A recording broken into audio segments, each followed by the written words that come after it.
قرآن مجید میں اللہ کریم نے ارشاد فرمایا ہے کہ وَإِلَٰهُكُمْ إِلَٰهٌ وَاحِدٌ، فرمایا تمہارا معبود ایک ہی معبود ہے، لا الہ الا، اس کے سوا کوئی عبادت کے لائق نہیں ہے، والرحمن الرحیم، بڑا مہربان ہے، نہایت رحم کرنے والا۔ اللہ وحدہ لا شریک ہے، اللہ کی ذات میں، اللہ کی صفات میں کوئی اس کا شریک نہیں ہے، وہی وحدت الوجود، وہی واجب الوجود ہے، اسی کا وجود ضروری ہے۔ ایک ہوتا ہے شرک اکبر، اللہ کی ذات و صفات میں کسی کو شریک ٹھہرانا، اور ایک ہوتا ہے شریک اصغر، ریاکاری کرنا، دکھلاوا کرنا۔ دونوں ہی بڑے سخت ناپسندیدہ ہیں۔ اگرچہ شرک اصغر معاف کر دیا جائے گا، اس کی اصلاح ممکن ہے۔ ہمارے ہاں الحمدللہ امت مسلمہ میں شرک اکبر تو نہیں ہوتا، لیکن شرک اصغر کی بیماری بہت زیادہ ہے۔ دکھلاوا کرنا، ریاکاری کرنا، تصنع کرنا، بناوٹ کرنا، اپنے اعمال کو پیش کرنا، یہ ایک بڑا خوفناک منظر ہے۔ آپ غور فرمائیں کہ جس آدمی کے گھر میں 20 لاکھ روپیہ کیش پڑا ہو، وہ کبھی آ کے نہیں بتاتا کہ گھر میں پیسے پڑے ہوئے، کہ بتاتا ہے؟ اور جس کے گھر میں 10 تولے سونا پڑا ہوا ہو، وہ کبھی آ کے نہیں بتاتا کہ گھر میں پڑا ہے، لیکن جو سویرے تہجد کے وقت اٹھ جائے، وہ سارے محلے کو بتاتا ہے کہ میں اٹھ گیا تھا اور میں نے پڑھی ہے۔ 20 لاکھ روپیہ جو کیش گھر میں پڑا ہے وہ نہیں بتایا، لیکن جو 10,000 روپیہ مسجد میں دے دیا وہ سارے علاقے کو بتایا، حالانکہ وہ بڑی قیمتی نیکی تھی، وہ چھپانے والی تھی، لیکن اس کا اظہار کرنا، اس کو بتلانا۔ حضرت عمر فاروق رضی اللہ تعالیٰ عنہ فرماتے ہیں کہ میں اللہ کے پیارے محبوب صلی اللہ علیہ وسلم کی قبر اطہر کی زیارت کے لیے حاضر ہوا تو حضور کے مزار کے پاس بیٹھ کر حضرت معاذ ابن جبل رضی اللہ تعالیٰ عنہ رو رہے تھے۔ میں نے انہیں دیکھ کے کہا کہ کیوں رو رہے ہو؟ کہنے لگے نبی پاک علیہ السلام کی 2 حدیثیں ہیں جن کی وجہ سے میں بڑا پریشان رہتا ہوں، میں سوچتا ہوں کہیں میں زاد میں نہ آ جاؤں۔ ابن ماجہ میں حدیث موجود ہے۔ حضرت سیدنا عمر فاروق رضی اللہ تعالیٰ عنہ فرماتے ہیں کہ میں نے ان سے پوچھا کہ وہ 2 باتیں کون سی ہیں؟ تو فرمانے لگے، ایک تو نبی پاک صلی اللہ علیہ وسلم نے یہ فرمایا تھا کہ اللہ فرماتا ہے جس نے میرے ولی سے دشمنی کی، میرا اس کے خلاف اعلان جنگ ہے۔ تو حضرت معاذ ابن جبل کے رونے کی وجہ محدثین اور شارحین نے یہ بیان کی کہ وہ رو اس لیے رہے تھے کہ کیا پتہ چلے گا کہ اللہ کے بندوں میں سے ولی کون ہے، تو کہیں بھول کر بھی کسی کی بے ادبی نہ کر بیٹھوں، اس لیے وہ رویا کرتے تھے، ڈرا۔ یہاں تو لوگوں کو پتہ ہوتا ہے نا یہ ولی ہے اللہ کا، پتہ ہے نا لوگوں کو کہ داتا صاحب اللہ کے ولی ہیں، خواجہ معین الدین اجمیری اللہ کے، حضرت بایزید بستامی اللہ کے ولی ہیں، حضرت جنید بغدادی اللہ کے، لیکن پھر بھی لوگ بے ادبی کرتے ہیں، پتہ ہے۔ چونکہ حضرت معاذ ابن جبل فرماتے مجھے پتہ نہیں، اس لیے ڈر لگتا ہے۔ اور دوسرا، حضرت معاذ، اس مسجد میں اذان ہوگی جی؟ یہاں اذان ہوتی نہیں، یہ جو ابھی ہونی ہے نا جی؟ جی ٹھیک۔ تو حضرت معاذ ابن جبل رضی اللہ تعالیٰ عنہ فرماتے ہیں دوسری یہ بات کہ نبی کریم صلی اللہ تعالیٰ علیہ وآلہ وسلم نے ارشاد فرمایا کہ تھوڑی سی ریاکاری بھی شرک ہے، تھوڑی سی، سیاستہ کی روایت درس کر رہا ہوں، یعنی یہ نہیں ہو سکتا کہ چلیں آپ تھوڑی سی کر لیں اور باقی سارے مخلص ہو جائیں، یہ نہیں فرمایا، بلکہ فرمایا تھوڑی سی ریاکاری بھی شرک ہے، تھوڑا سا بھی دکھلاوا نہ کرو، تھوڑا سا، چونکہ ذات الہی کے لیے جو کام کر رہے ہو وہ بندوں کو کیوں بتا رہے ہو؟ جو کام اللہ کی رضا کے لیے، اس میں بندوں کی شراکت کا کیا معنی ہوگا؟ میرے عزیز دوستو، ہمارے ہاں معاشرے میں گھٹن تب پیدا ہوتی ہے جب لوگ نیکیاں چھپ کے نہیں کرتے۔ بہت سارے لوگوں کو نماز پڑھ کے بھی سکون نہیں ملتا، ذکر کر کے بھی سکون اس لیے کہ کہیں نہ کہیں ان کے دل میں یہ بات بیٹھ جاتی ہے کہ میں نفل پڑھنے لگا ہوں، اللہ کرے کسی کی نظر پڑ جائے اور وہ دیکھ کے کہہ دے کہ میں نہ، کیا میری بات، کیا میرا رویہ ہے۔ حضرت جنید بغدادی رحمت اللہ علیہ فرماتے ہیں کہ ایک شخص تھا میرے زمانے میں جس نے نیک بننے کے لیے نماز شروع کی اور بڑی پکی نمازیں پڑھتا تھا، لیکن جدھر سے گزرتا تھا لوگ کہتے تھے وہ دیکھو ریاکار جا رہا ہے، کیونکہ جس مقصد کے لیے کام کرتا تھا وہ عیاں ہو گیا۔ میرے پاس ایک دن آیا، کہنے لگا حضور نیک نامی کے لیے عبادت شروع کی تھی، الٹا بدنام ہو گیا ہوں۔ تو آپ فرماتے میں نے اسے کہا تو لوگوں کی طرف سے امید اتار کیوں نہیں دیتا کہ لوگ تیری تعریف کریں گے؟ تو ایک ہفتہ اس لیے پڑھ کے میرا اللہ دیکھ لے اور اللہ کے رسول دیکھ لے، اس لیے پڑھ لے ایک ہفتہ، پھر اس کے بعد مجھے بتانا۔ وہ شخص کہتا ہے ابھی پورا ہفتہ نہیں ہوا تھا کہ میرے پورے علاقے نے میری عزت کر دی شروع کر دی۔ اخلاص بڑا ضروری ہے۔ آپ یقین کریں اب تو یہ جو ہمارا مذہبی ماحول ہے نا، اس کے اندر بھی آپ کبھی اشتہار پڑھیں تو ایک صدارت ہوتی ہے، ایک سرپرستی ہوتی ہے، ایک نگرانی ہوتی ہے، ایک خصوصی تعاون ہوتا ہے، ایک مہمان خصوصی ہوتا ہے، ایک فلانے صاحب ہوتے ہیں، ایک فلانے صاحب ہوتے ہیں۔ تو کئی دفعہ بندہ سوچ میں پڑ جاتا ہے کہ یار حد ہو گئی ہے، اس گاؤں میں صرف 6 ہی بندے ہیں، یہی صرف قابل بندے تھے جن کے نام لکھ دیے گئے، اور پھر جس کے پاس نوٹوں کی دتھی ہوتی ہے اس کا فرنٹ سیٹ پہ اس کا نام لکھا ہوا ہوتا ہے، وہ آگے ہوتا ہے۔ ایسے تو نہ کریں آپ۔ اخلاص دیکھیں نا، جو بندہ ویڈیو میں آ گیا اس کا تو سب کو پتہ چل گیا کہ محفل میں آیا ہوا تھا، تو جو ویڈیو میں نہیں آیا اس کا بندوں کو پتہ چلے نہ چلے، رب رسول کو تو پتہ ہے نا کہ آیا ہوا تھا۔ آپ کی اس محفل کا مہمان خصوصی پتہ کون ہے؟ بتا دوں؟ میں نہیں، میں تو سیدھا سٹیج پہ آیا ہوں، سٹیج سے سیدھا گاڑی میں جاؤں گا۔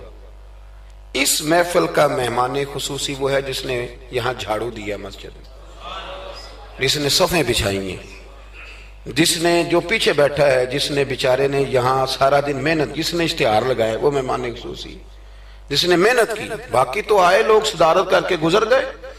اخلاص والا عمل زندہ رہتا ہے۔ اور اگر آپ ناراض نہ ہوں تو میں تو ریاکاری کا سادہ ترجمہ کیا کرتا ہوں، اگر آپ کہیں تو کر دوں؟ یہ تسی بولے نہیں، 2-4 تے بندے بولے، رہن دینے ہیں، کوئی اور گل کر لے، کر دوں ریاکاری کا سادہ ترجمہ؟ میں ریاکار کو نہ اداکار کہتا ہوں۔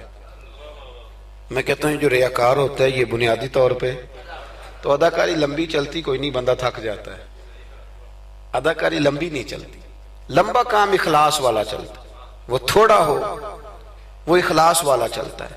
خلوص کا معاملہ کریں بھئی، کچھ کام تو ایسے کریں جو فقط اللہ اور اس کے رسول کی رضا کے لیے ہیں، اور ان کو چھپائیں کہ کوئی بندہ دیکھ نہ لے، چھپا کے رکھیں، مخلص فی الدین، اللہ کی رضا کے لیے۔ حضرت سیدنا عثمان غنی رضی اللہ تعالیٰ عنہ نے نا سیدہ عائشہ صدیقہ رضی اللہ تعالیٰ عنہ کو نے ایک ملازمہ دی تھی، خادمہ کا، اماں جی یہ آپ کے کام کاج کر دے گی سارے، یہ آپ کو بہت ساری جو چیزوں کی ضرورت ہوگی فراہم کریں گی، کپڑے دھویا کریں گی، جھاڑو دیں گی، روٹی پکا کے۔ ایک خادمہ دی، کنیز دی۔ وہ کنیز کہتی ہے کہ میں تو گئی تھی حضرت عائشہ کی خدمت کرنے، اور وہاں منظر یہ تھا کہ جناب عائشہ میرے بھی سارے کام کر دیتی تھی، وہ روٹیاں پکانے کھڑی ہوتی تو 2 روٹیاں مجھے بھی پکا دیتی، وہ کپڑے دھونے کے لیے کھڑے ہوتی تو کہتی لا تیرا دوپٹہ میں بھی دھو دیتی ہوں، وہ میرے سارے ہی کام کر دیتی۔ لیکن جب کوئی دروازے پہ بھیک مانگنے آتا نا تو جناب عائشہ صدیقہ مجھے پیسے دے کے کہتی جاؤ اسے دے آ۔ تو میں عرض کرتی کہ اماں جی سارے کام آپ میرے بھی کر دیتی ہیں، اور جب باہر کچھ دینے کی باری آتی ہے تو آپ مجھے بھیجتی ہیں، تو اس میں کیا حکمت ہے؟ تو جناب عائشہ صدیقہ رضی اللہ تعالیٰ عنہ کی سوچ دیکھیں، پھر لوٹیں میرے دوست، دیکھیں ہماری اماں ہماری تربیت کیسے کرتی ہیں، دیکھیں ان کا انداز فکر کیا ہے سوچنے کا۔ جناب عائشہ صدیقہ رضی اللہ تعالیٰ عنہ فرمانے لگی جب تو باہر جا کے اس کو خیرات دے گی نا تو وہ تجھے دعا دے گی، تو وہ سمجھے گی کہ یہ مجھے دے رہی ہے، وہ دعا بھی تجھے ہی دے جائے گی۔ میں دعا بھی نہیں لینا چاہتی، میں نے جو بھی اجر لینا ہے قیامت کے دن اپنے رب کریم سے ہی لینا ہے۔ میں چاہتی ہوں کہ دعا بھی تو ہی لے لے، میں دعا والا۔ یہاں تو 36 مرتبہ شکریہ ادا کرنا پڑتا ہے، 36 مرتبہ۔ فلانا آیا اس کا بھی شکریہ، فلانا آیا اس کا بھی شکریہ، فلاں صاحب آئے ان کا بھی شکریہ. اتنے شکریہ ادا کرنے پڑتے ہیں.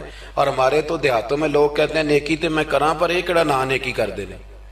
میں کہ چلو انہوں نے کہنے ہیں تساں نیکی کیتی تہاڈے اشتہار چھپوا دین، بندہ بڑا چنگا بھی میرے نال نیکی کر گیا. اس کے پوسٹر لگنے چاہیے. نیکی کس کے لیے کی تھی؟ بولیے سارے بولیے. تو اللہ کو بتانے کی ضرورت ہے. ہمارے ہاں تو ختموں میں بڑا برا حال ہوتا ہے. ایک لسٹ دی جاتی ہے بڑی لمبی. مجھے بھی ایک جگہ لسٹ دے دی، اس پہ لکھا تھا کہ 5000 قرآن پاک پڑھا ہے. حالانکہ مرنے والے کا اپنا بیٹا ایک سپارہ بھی نہیں پڑھتا، وہ ایک سپارہ بھی نہیں پڑھتا. 5000 قرآن پاک، اتنے لاکھ درود شریف. تو میں نے دعا شروع کی تو میں نے کہا کہ یا اللہ جو پڑھایا جانے والے کی روح کو بخش دے.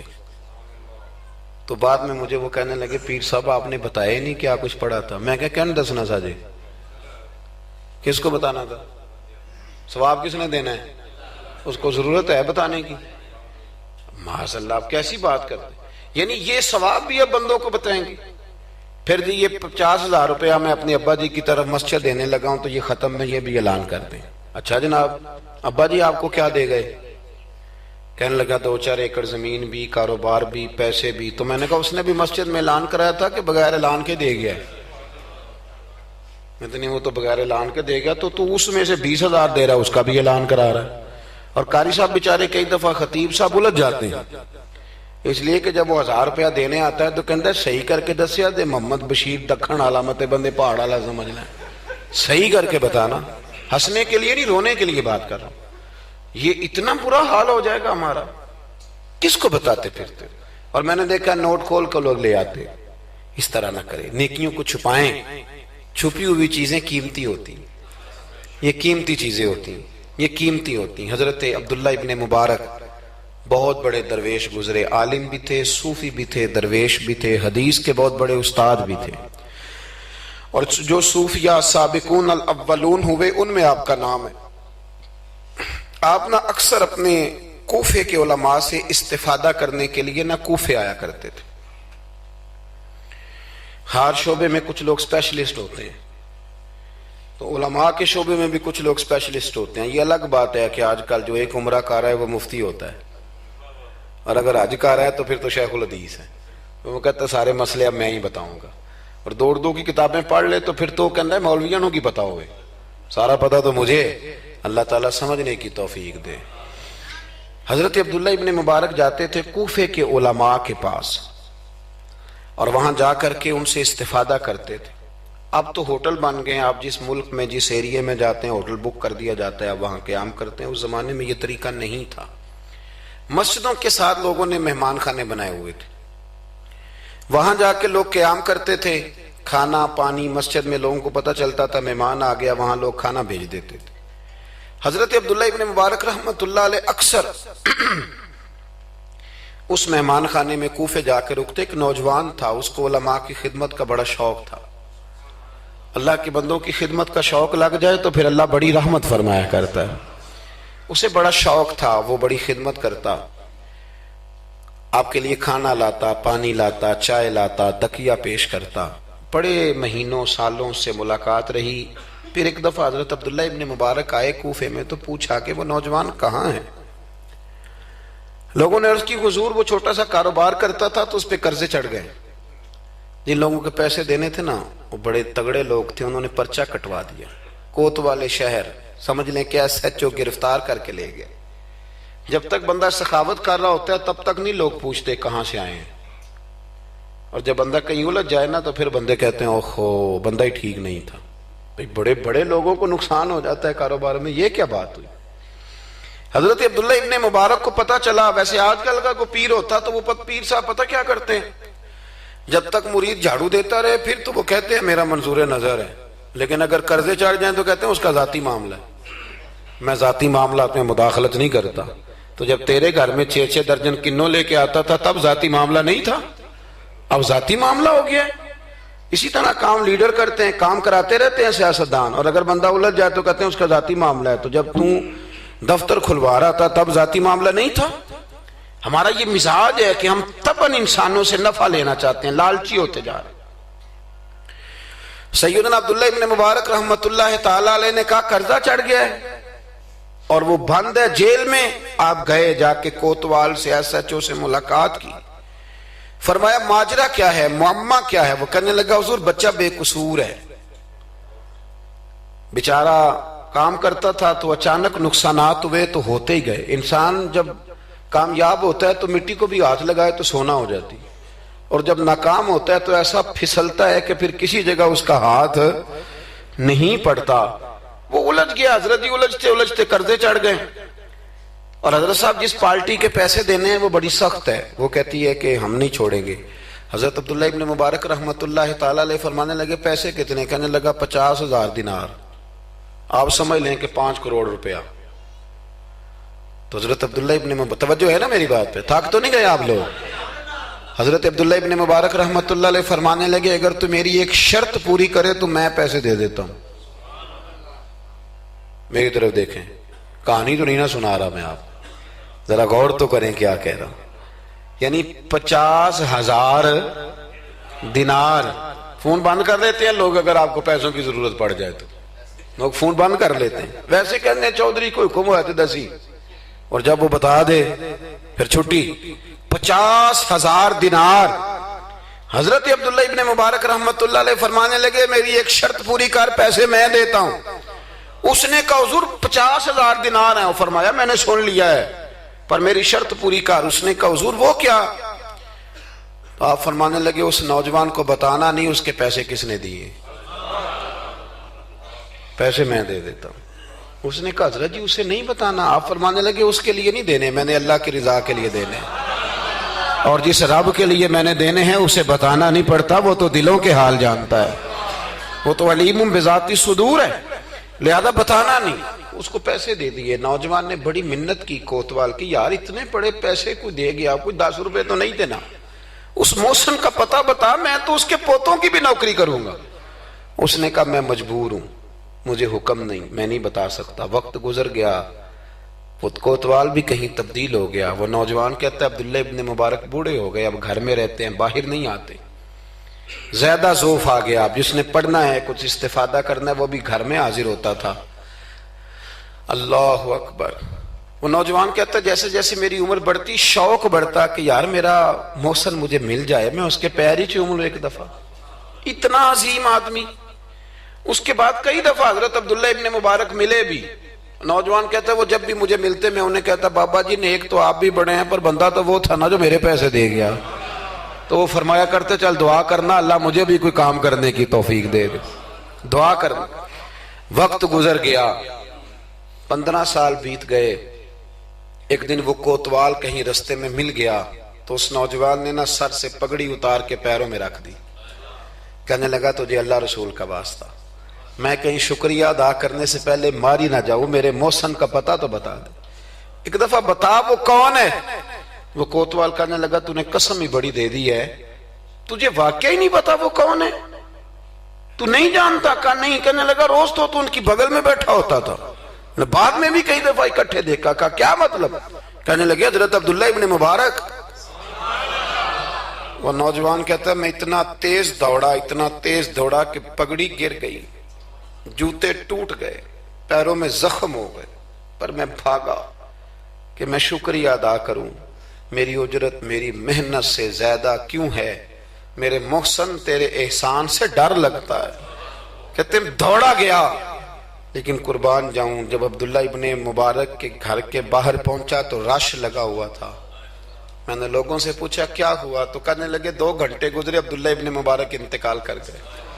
یہ ابھی 2 گھنٹے گزرے, یہ ابھی 2 گھنٹے گزرے. ابھی بے قدراں کچھ قدر نہ جاتی, کیتی خوب تسلی ہو, دنیا دار پجاری زر دے, کتیاں دے گل ٹلی ہو, بک بک روشن اکھیاں تکیو ویکھ حویلی کلی ہو, تے کوچ نصیر اساں جدوں کیتی پہ جانی تھر تھلی ہو. دنیا جمع ہو گئی, لوگ رو رہے ہیں. وہ نوجوان کہتا ہے کہ میں اندر داخل ہوا تو سفید کفن میں نے نورانی چہرے والا بابا لیٹے ہوئے دیکھا, اور میں نے پھر اپنی داڑھی ان کے پیروں میں رکھی, اور میں نے کہا بابا آپ نے تہجدیں کتنی پڑھی آپ جانے اور آپ کا رب جانے, قرآن کتنے ختم کی آپ جانے اور اللہ جانے, کتنے لوگوں کو علم حدیث دیا آپ جانے اور آپ کا رب جانے، پر جو آپ نے میرے ساتھ کیا ہے نا، مجھے امید ہے اس ایک نیکی کی برکت سے ہی رب آپ کو جنت عطا کر دے گا۔ یارو کوئی کام کرنا بھی تو اسے دکھا لینا، اس پر اس قدر زیادہ تشریف رکھیں جی، اللہ خوش رکھے آپ کو۔ میں تو خدمت تھوڑی کرانے آیا ہوں، اللہ آپ کو بہت ساری عزتوں سے نواز۔ میری خدمت اتنی ہے کہ آپ میری کوئی ایک بات سمجھ جائیں، اللہ آپ کو جزائے خیر دے۔ عزیز دوست، اگر مزاج میں خلوص ہو، ایک دیکھیں نا، بیوی کو آپ سارا خرچہ دیں، اس کی ہر بات مانے، لیکن اسے پتہ چل جائے کہ میرے ساتھ مخلص نہیں، کہیں اور بھی اس کی نظر ہے تو گھر بستا ہے۔ اور اگر خامد کو پتہ چل جائے کہ کپڑے بھی وقت پہ دھو کے دیتی ہے، روٹی بھی ٹائم پہ پکاتی ہے، لیکن میرے ساتھ مخلص نہیں، تو گھر چلتا ہے؟ اخلاص نہ ہو تو گھر نہیں چلتا، تو پورا دین کیسے چلے گا؟ لیکن لوگ دکھاتے پھرتے ہیں اپنا، آپ بتاتے پھرتے ہیں، الجھ گئے ہیں۔ کیا ضرورت ہے ان چیزوں کی؟ اگر آپ کے اندر خوشبو ہے تو خوشبو کو تھوڑی ضرورت ہے کہ وہ بتائے کہ میں خوشبو ہوں۔ خوشبو بتایا نہیں کرتی، خوشبو آیا کرتی ہے۔ خوشبو بولیے آیا کرتی۔ امام زین العابدین، بس بات سمیٹنے لگا ہوں، امام زین العابدین حضرت امام حسین کے کربلا میں بچنے والے اکیلے شہزادے، نواس رسول، جگر گوشہ بطول، حضرت سیدنا امام زین العابدین بیمار کربلا رضی اللہ تعالیٰ عنہ۔ امام زین العابدین نا، ان کا وصال ہوا تو جب ان کو غسل دیا جانے لگا تو ان کی پشت پر موٹے موٹے نشان تھے۔ لوگوں نے آپ کے صاحبزادے سے کہا یہ نشان کس بات کے ہیں؟ تو صاحبزادے رو پڑے، فرمانے لگے میرے ابا جی نا رات کو اناج کی بوریاں اپنی پشت پہ رکھ کے غریبوں کے گھروں میں پہنچا کے آیا کرتے۔ تب لوگوں میں تجسس پیدا ہوا کہ صاحبزادے آپ کہاں رہتے تھے؟ تو فرمانے لگے میں کئی دفعہ عرض کرتا تھا کہ مجھے دے دیں، میں دے آتا ہوں، تو فرمایا کرتے تھے پتر اگر تمہیں دوں گا تو پھر اس غریب کا نام بھی بتانا پڑے گا، پھر اس غریب کا نام بھی بتانا پڑے گا، تو میں اسے رسوا نہیں کر سکتا، میرا اس کا اور میرے اللہ کا راز ہے۔ یار کوئی تو نیکی ہو جو چھپی۔ ہمارے ہاں لوگ کہتے ہیں جی پہلے پتہ کرانا ہے بندہ مستحق ہے کہ نہیں، ہے نا جی۔ پہلے میں نے امام شافعی سے بھی ایک بندے نے آ کے کہا تھا، اس نے کہا تھی میرا دل بڑا کرتا ہے سخاوت کروں پر مستحق بندہ کوئی نہیں ملتا، تو امام صاحب فرمانے لگے تیرے پاس جو کچھ اللہ نے تجھے دیا ہے تو اس کا مستحق تھا، تیرا حق بنتا تھا۔ وہ چپ کر گیا، کہنے لگے اگر رب کریم نے تیری خوبی کوئی نہیں دیکھی اور تجھے اپنے فضل سے عطا کر دیا تو اللہ کے بندوں کو کیوں ٹٹولتا پھرتا ہے؟ اب تو انٹرویو اتنا سخت لیا جاتا ہے، اتنا سخت غریب کا انٹرویو ہوتا ہے کہ وہ کہتا ہے اس خیرات سے تو مر جانا ہی بہتر ہے، اتنا سخت انٹرویو لیا جاتا ہے۔ ہم سخت ہو گئے ہیں ہمارے مزاجوں میں، ہر مانگنے والا آدمی دکاندار۔ میں رات کو نا لاہور تھا، تو واپسی پہ ایک جگہ پہ نا لاہور سے آتے ہوئے ایک پیٹرول پمپ پہ قریب ہی لاہور کے بریک لگائی بچے نے، کچھ تیل بھروانا تھا، کچھ اور طبی ضروریات تھیں، تو ایک بچی کوئی 10-12 سال کی وہ قریب آ گئی کھلونے لے کے، تو اس نے کہا انکل جی کھلونا لے لو۔ میں نے اس سے کہا بچے سے کہ کھلونا ہم نے کیا لینا ہے، اس کو 10-20 روپے دو اور ساتھ اس کو کہو کہ بیٹی رات بڑی ہو گئی ہے گھر چلی جا، زمانہ ٹھیک نہیں۔ تو اس نے شیشہ کھول کے کوئی 20 روپے اس کی طرف بڑھائے، تو بچی کہنے لگی انکل میں مانگتی نہیں۔ تو بیٹیاں نا، میری بیٹی کی عمر کی تھی وہ بھی، میں نے بڑی عجیب سی طبیعت میں بات اتری، تو میں نے کہا بھی اس سے کھلونا خرید لو، 200 روپے کا کھلونا خریدا۔ تو اس کو میں نے کہا پتر اتنی رات کو یہاں کیوں گھومتی ہو، 10 بجنے کو ہیں اور آپ اس وقت؟ تو کہنے لگی چچا وہ سامنے کرسی پہ میرے ابا جی بیٹھے، ان کا ایکسیڈنٹ ہو گیا اور ان کی ایک ٹانگ اور ایک بازو کام نہیں کرتا۔ تو میں آپ کو افغانستان کی غربت نہیں سنا رہا، یہ میں آپ کو اپنے ملک کی بات بتا رہا ہوں۔ ہمارے ہاں جس کے پاس 4 پیسے آتے ہیں وہ کہتا ہے ساری دنیا ہی امیر ہے، وہ پھر غریبوں کا دکھ بھول جاتا ہے۔ تو کہنے لگی وہ میرے ابا جی بیٹھے ہیں، میں ان کے ساتھ آئی ہوں، تھوڑا سا سامان اور بیچنا ہے پھر ہم نے گھر چلے جانا ہے۔ تو وہ ساری رات میری آنکھوں کے سامنے بچی گھومتی رہی، میں سوچتا رہا کہ اللہ تو مہربانی فرما، بیٹیاں تو برابر ہوتی ہیں، بیٹیاں تو برابر ہوتی ہیں۔ کہنے لگی سودا ابا ہی لے کے آتا ہے پر وہ چل نہیں سکتا۔ میں کہہ رہا تھا یار کیا کرنا ہے ان دولتوں کا جو لوگوں نے سمیٹ کے جیبوں میں رکھی ہوئی ہیں، کس کام کی؟ بشرط یہ ہے کہ ہم تو پیسے وہاں لگائیں گے جہاں میچ ہوگا نا کپ کا، اور ہمیں مہمان خصوصی بنایا جائے گا، وہاں ہم پیسہ خرچ کریں گے، اور ہمیں جب کبڈی میں بلایا جائے گا کہ چودھری صاحب آپ مہمان خصوصی ہیں تو آپ نے اتنے پیسے دینے ہیں، تو وہاں ہم دیں گے جہاں فوٹو بازی ہوگی۔ اخلاص، خلوص، للہیت، یہ حسن ہے، اس کو اپنائیے، اللہ ہمیں سمجھنے کی توفیق عطا فرمائے۔